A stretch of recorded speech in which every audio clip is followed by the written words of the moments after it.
Doctor कफील खान ने 7 महीने उस गुनाह के लिए जेल में गुजारे जो उन्होंने किया ही नहीं। हमें यह निष्कर्ष निकालने में कोई संकोच नहीं है कि नेशनल सिक्योरिटी एक्ट 1980 के तहत डॉक्टर कफील खान को हिरासत में लेना और हिरासत को बढ़ाना कानून की नजर में सही नहीं है। ये बातें इलाहाबाद हाई कोर्ट ने गोरखपुर बीआरडी मेडिकल कॉलेज के निलंबित प्रवक्ता डॉक्टर कफील खान के खिलाफ लगाए गए राष्ट्रीय सुरक्षा कानून पर फैसला सुनाते हुए कही हैं। इलाहाबाद हाई कोर्ट ने डॉक्टर कफील खान पर लगाए गए एनएसए मतलब राष्ट्रीय सुरक्षा कानून को हटाने का आदेश दिया है। साथ ही कफील खान को तुरंत रिहा करने का फैसला सुनाया है। गोरखपुर के बीआरडी मेडिकल कॉलेज में ऑक्सीजन सप्लाई की कमी के चलते छोटे बच्चों की मौत की घटना के बाद चर्चा में आए डॉक्टर कफील खान पर भड़काऊ बयान देने का आरोप लगाया गया, लेकिन कोर्ट ने अपने फैसले में जो कहा वो उन आरोपों की बुनियाद पर ही चोट करती है। अपने आदेश में कोर्ट ने कहा, कफील खान का भाषण सरकार की नीतियों का विरोध था। उनका बयान नफरत या हिंसा को बढ़ावा देने वाला नहीं बल्कि राष्ट्रीय एकता और अखंडता का संदेश देने वाला था। जी हां, भड़काऊ बयान नहीं बल्कि राष्ट्रीय एकता और अखंडता का संदेश। डॉक्टर कफील खान पर नागरिकता संशोधन कानून के विरोध में 13 दिसंबर 2019 को अलीगढ़ मुस्लिम यूनिवर्सिटी में कथित रूप से भड़काऊ भाषण देने का आरोप लगाया गया था, जिसके बाद उत्तर प्रदेश पुलिस की स्पेशल टास्क फोर्स ने कफील खान को 29 जनवरी को मुंबई से गिरफ्तार किया था। चलिए आपको 12 दिसंबर 2019 को एएमयू में कफील खान के भाषण के कुछ हिस्से को पढ़कर सुनाते हैं। फिर वो कहानी भी बताएंगे कि कोर्ट ने क्या कहा और कैसे उनके खिलाफ एनएसए लगाया गया। डॉक्टर कफील ने एएमयू में अपने भाषण की शुरुआत मशहूर शायर अल्लामा इकबाल के शेर से की थी। उन्होंने कहा था, कुछ बात है कि हस्ती मिटती नहीं हमारी, सदियों रहा है दुश्मन दौरे जमाना हमारा। कफील खान ने कहा, बचपन से हम सभी को सिखाया जाता है कि हम ना तो हिंदू बनेंगे और ना ही मुसलमान, लेकिन इंसान बनेंगे, और हमारे मोटा भाई हमें सिखाते हैं कि हम हिंदू बने, मुसलमान बने, लेकिन इंसान नहीं। आरएसएस के अस्तित्व में आने के बाद से वो संविधान पर यकीन नहीं रखते हैं। नागरिकता कानून मुसलमानों को दूसरे दर्जे का नागरिक बना रहा है और इसके बाद उन्हें एनआरसी के जरिए परेशान किया जाएगा।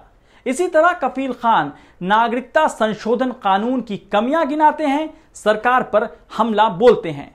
इस भाषण के ठीक एक दिन बाद डॉक्टर कफील खान के खिलाफ 13 दिसंबर को अलीगढ़ के सिविल लाइंस पुलिस थाने में आईपीसी की धारा 153 धर्म, भाषा, नस्ल के आधार पर लोगों में नफरत फैलाने के तहत मामला दर्ज किया गया। लेकिन करीब 1.5 महीने बाद 29 जनवरी को यूपी पुलिस उन्हें गिरफ्तार करती है, वो भी मुंबई से। कमाल तो तब होता है जब इस केस में भी कफील खान को बेल मिल जाती है, लेकिन जेल से बाहर आने से पहले उन पर रासुका लगा दिया जाता है। कफील खान को 10 फरवरी 2020 को जमानत मिल गई थी, लेकिन जमानत मिलने के 72 घंटे बाद भी उन्हें जेल प्रशासन ने रिहा नहीं किया, जिसके बाद परिवार के लोगों ने 13 फरवरी को अलीगढ़ में सीजेएम कोर्ट में कंटेम्प्ट ऑफ कोर्ट की अपील की। सीजेएम कोर्ट ने जेल प्रशासन को फटकार लगाते हुए तुरंत रिहाई के स्पेशल ऑर्डर जारी किए, लेकिन जेल प्रशासन ने फिर भी रिहा नहीं किया और रिहाई से पहले ही उन पर रासुका लगा दिया गया। 7 महीने एक इंसान को झूठे आरोपों में जेल में रखा गया। अब 1 सितंबर को इलाहाबाद हाई कोर्ट अपने आदेश में कई महत्वपूर्ण टिप्पणियां की है। कोर्ट ने कहा, एडिशनल एडवोकेट जनरल की तरफ से बताया गया है कि कफील खान जेल में रहते हुए भी एएमयू के छात्रों के संपर्क में हैं और अलीगढ़ का माहौल खराब करने की कोशिश की जा रही है। कोर्ट ने कहा, यह आरोप किसी तरह से साबित नहीं किया गया है, इसलिए इसे स्वीकार नहीं किया जा सकता है।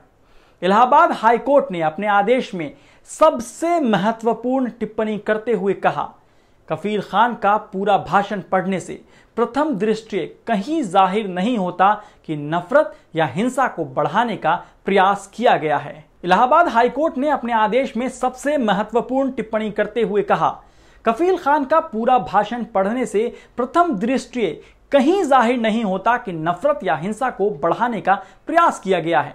साथ ही इससे अलीगढ़ शहर की शांति को भी कोई चुनौती नहीं दिखाई देती है। भाषण राष्ट्रीय एकता और अखंडता को बढ़ावा देने वाला है। ऐसा लगता है कि अलीगढ़ डिस्ट्रिक्ट मजिस्ट्रेट ने भाषण का कुछ हिस्सा पढ़ा और भाषण के असल मकसद को दरकिनार कर कुछ हिस्से वहां से ले लिए।